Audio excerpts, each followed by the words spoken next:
This to Ranking Member Paul for his opening remarks. Thank you, Mr. Chairman. In an 1808 letter, Thomas Jefferson shared simple wisdom that seems to have evaded the federal government. Jefferson wrote, "I do not know on what principles of reasoning it is that good men think that the public ought to pay more for a thing that they would themselves, if they were buying it themselves. It is those principles or reasoning, or rather the lack thereof, that bring us here today." In 2020, Congress was led to believe that the $107 billion bailout of the Postal Service would pull the Postal Service out of the hole. Instead, we were told they would break even. We were even told they would break even by 2031.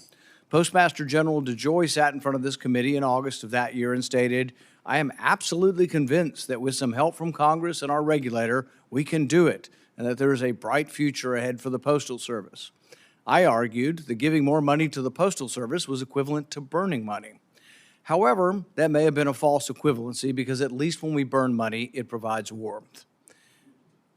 Given the continued financial shortfalls of the Postal Service, it is entirely nonsensical for it to convert more than 125,000 service workers into career roles since October 2020, which effectively allows those workers to make 50% more hourly and is insourcing jobs that were provided at a lower cost by private partners.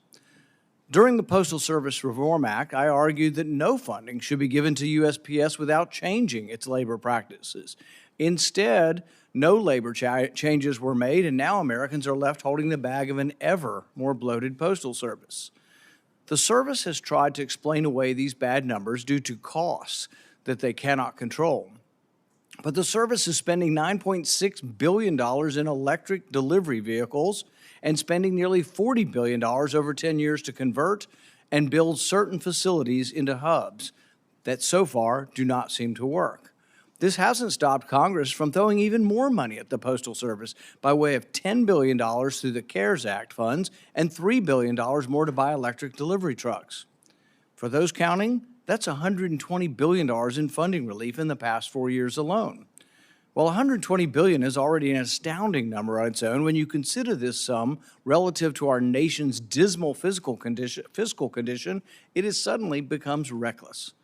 We have nearly $35 trillion in debt, or 122% of GDP.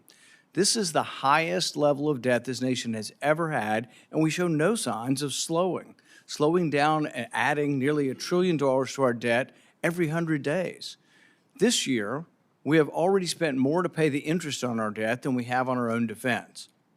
Now, the Postal Service is asking Congress to provide it with an additional $14 to $100 billion in taxpayer dollars by transferring funds from the Office of Personnel Management to USPS. At some point, Congress needs to pull its head out of the sand and stop throwing money we don't have at an agency to maintain status quo, especially when the status quo means more deficits. USPS needs massive structural reform, not necessarily in its network, but in its workforce, hiring and retention. Today's hearing will provide Americans transparency in what their dollars are funding and why their post office is not meeting their service and delivery goals, and it will reveal Congress's lack of prudence in legislating decision-making.